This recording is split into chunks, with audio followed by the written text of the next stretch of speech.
आंचल से ममता की छैया पाते हैं, हम छैया पाते हैं। आदि भवानी माँ दुर्गा की कथा सुनाते हैं, हम गाथा गाते हैं। जिनके आंचल से ममता की छैया पाते हैं, हम छैया पाते हैं। आदि भवानी माँ दुर्गा की कथा सुनाते हैं, हम गाथा गाते हैं। जय दुर्गा भवानी माँ, जय जग कल्याणी माँ। जय दुर्गा भवानी माँ, जय जग कल्याणी माँ।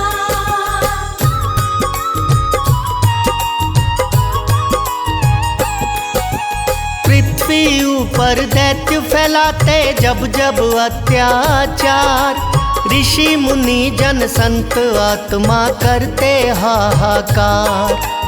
अलग अलग ही रूपों में माँ भगवती आती है, दुष्टों का सर्वनाश माता आप ही कर जाती है।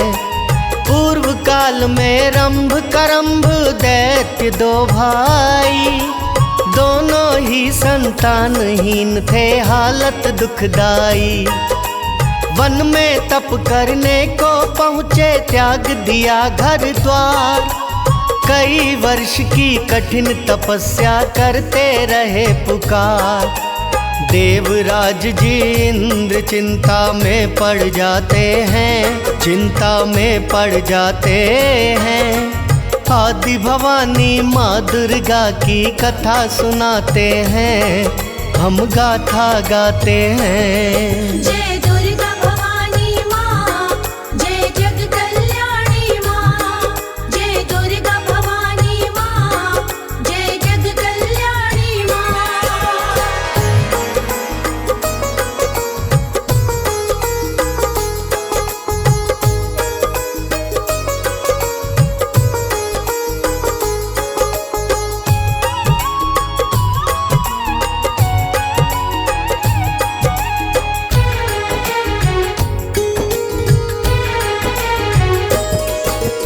जल में डूब के कर्म तपस्या अपनी करता था, जो भी उसको अच्छा लगता नाम सुमिरता था।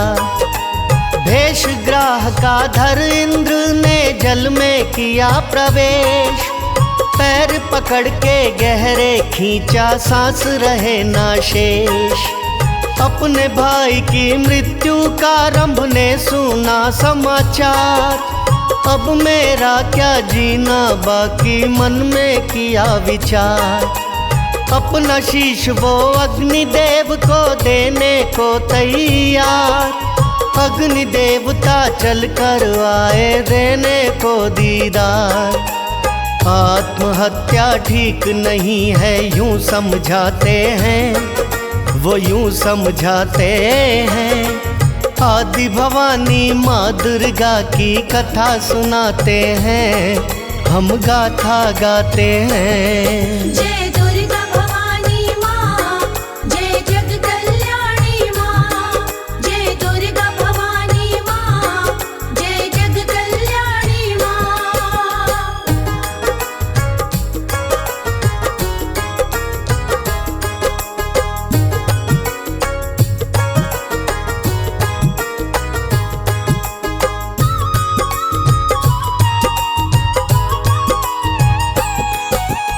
अग्निदेव ने कहा जो इच्छा वर मुझसे पाओ, लेकिन अपना जीवन प्यारा ना इसको गवाओ। ऐसे पुत्र की इच्छा जो जाए कहीं ना हार। अग्निदेव ने कहा तुम्हारी इच्छा है स्वीकार, जिस सुंदरी पे दैत्य तुम्हारा मन डिग जाएगा, उसी से पुत्र होगा तुम्हारा मन खिल जाएगा। अंतर ध्यान हुए अग्नि जी दैत्य पहुँचा निवास, एक महिषी पे दृष्टि पड़ी तो पूर्ण हुई आस। गर्भवती उस महिषी को फिर दैत्य बनाते हैं, फिर दैत्य बनाते हैं। आदि भवानी माँ दुर्गा की कथा सुनाते हैं, हम गाथा गाते हैं। जय दुर्गा भवानी माँ, जय जग कल्याणी माँ। जय दुर्गा भवानी माँ, जय जग कल्याणी माँ।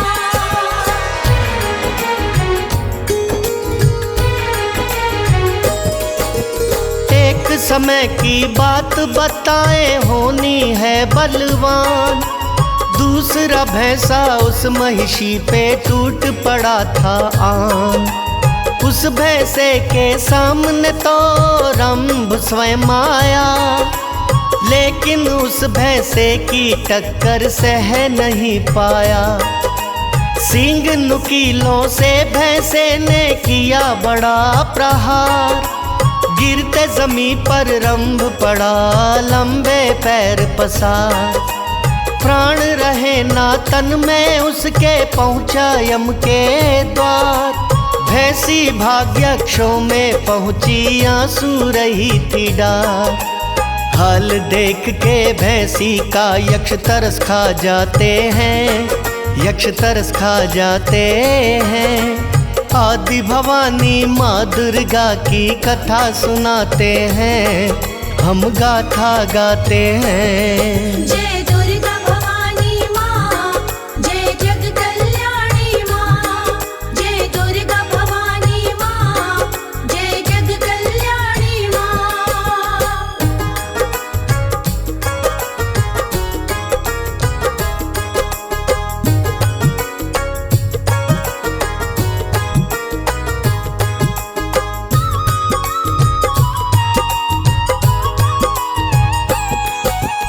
उस भैंसे को बाण मार कर यक्षों ने दिया मार। दैत्य रंभ की यक्षों से फिर मित्रता हुई अपार। संस्कार जब रंभ का करने यक्ष वहां आए, उस महिषी के आंसू तो वही रुक नहीं पाए। चिता में जल के साथ मरी, जीवन है धिक्कार। जलती चिता से एक आकृति आई एकदम बाहर। वो आकृति महिषासुर था, दैत्य बड़ा बलवान। रक्त बीज के रूप में निकला रंभ बड़ा इंसान। दृश्य देख के देखने वाले सब घबराते हैं, हाँ सब घबराते हैं। आदि भवानी माँ दुर्गा की कथा सुनाते हैं, हम गाथा गाते हैं। जय दुर्गा भवानी माँ, जय जग कल्याणी माँ। जय दुर्गा भवानी माँ, जय जग कल्याणी माँ।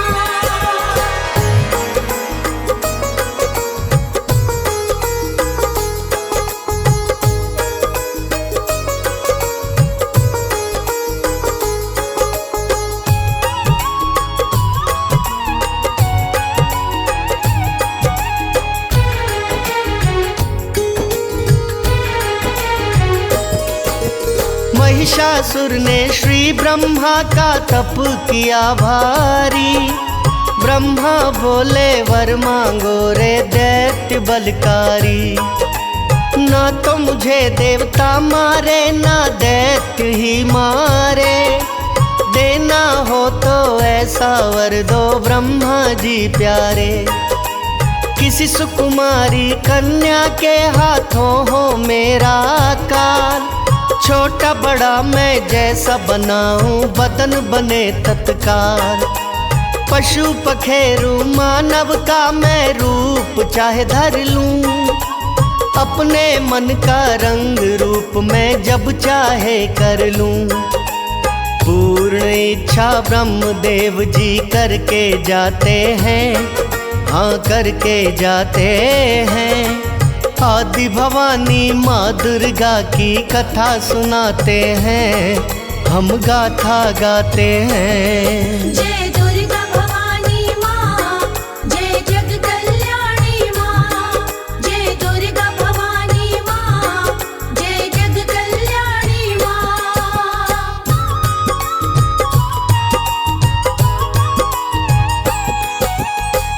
भगवती ने धारण किया था दुर्गा का अवतार। देवी देवता दर्शन करके प्रसन्न हुए अपार। दैत्यों का तो काम जगत में पाप फैलाना है। पाप का मटका धीरे धीरे भरता जाना है। महामायावी शक्ति संपन्न महिषासुर पापी, दुर्गा माँ ने नहीं दी थी पापों की माफी। दुर्गा माँ ने महिषासुर का वध कर डाला। देवों का कल्याण किया ये काम था मत वाला। महिषासुर मर्दिनी हम सब कह के बुलाते हैं, हम सब कह के बुलाते हैं। आदि भवानी माँ दुर्गा की कथा सुनाते हैं, हम गाथा गाते हैं। जय दुर्गा भवानी माँ, जय जग कल्याणी माँ। जय दुर्गा भवानी माँ, जय जग कल्याणी माँ।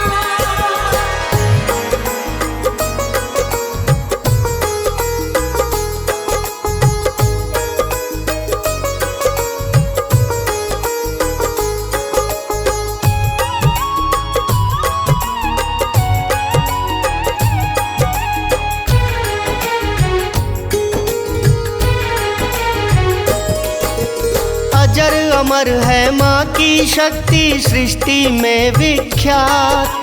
जगत सृष्टा कहलाती है जी मेरी दुर्गा माँ। भगवती के तेज से उत्पन्न ये सारा संसार। विधि पूर्वक बनो उपासक सपने हो साकार। देवताओं का दुर्गा माता करती है कल्याण। सच्चे दिल से आवाज लगाओ लाज बचाए आन। अष्टभुजी स्वरूप का चिंतन करते हैं ध्यानी। योगी तपस्वी कहते माँ को दुर्गा वरदानी। दुर्गा माँ की कृपा से हम मौज उड़ाते हैं, हम तो मौज उड़ाते हैं। आदि भवानी माँ दुर्गा की कथा सुनाते हैं, हम गाथा गाते हैं। जय दुर्गा भवानी माँ, जय जग कल्याणी माँ। जय दुर्गा भवानी माँ, जय जग कल्याणी माँ।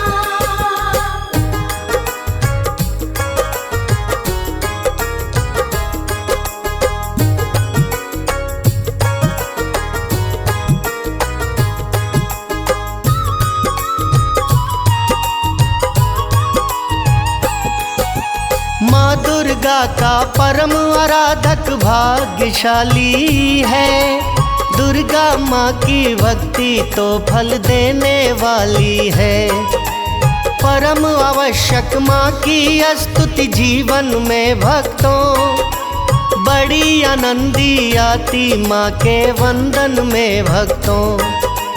दुर्गा माँ तो नामुमकिन को मुमकिन कर देती। अभय दान माँ दे के झोली पल में भर देती। भक्तों का हित करने दुर्गा जगत में आती है। खुशियों की सौगात भी देती मान बढ़ाती है। जिसके सर पे हाथ मात का खुशी मनाते हैं, वो तो खुशी मनाते हैं। आदि भवानी माँ दुर्गा की कथा सुनाते हैं, हम गाथा गाते हैं। जय दुर्गा भवानी माँ, जय जग कल्याणी माँ। जय दुर्गा भवानी माँ, जय जग कल्याणी माँ।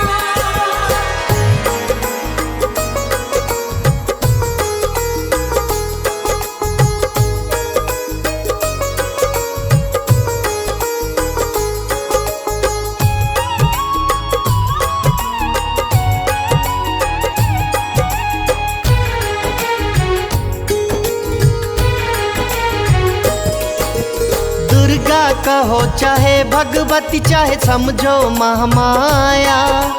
शुक्र मंगलवार को सिमरण करती आनंदित काया। शास्त्रों में वर्णित दुर्गा दुखड़े हर लेती है। जिस पे होती दयाल मात भंडारे भरती है। सच्ची आस्था सच्ची भक्ति माँ को लुभाती है। सोहने भवन में बैठी मेरी सोनी दाती है। कमल सिंह मेरे गुरु कर्ण सिंह माँ के पुजारी थे। जगदम्बा मेरी दुर्गा के तो वो दरबारी थे।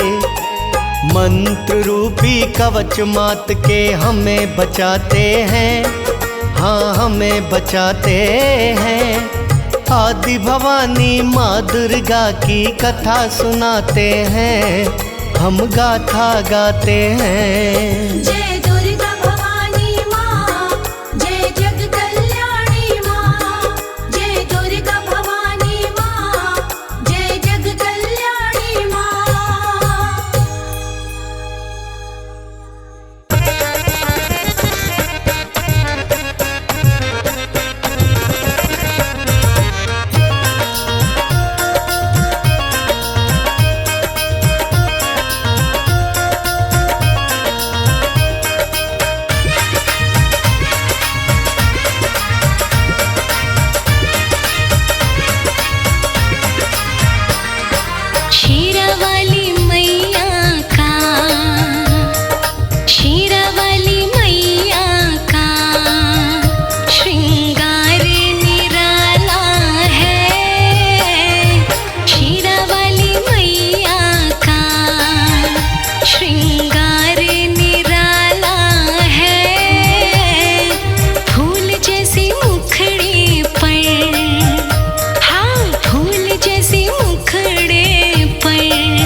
जी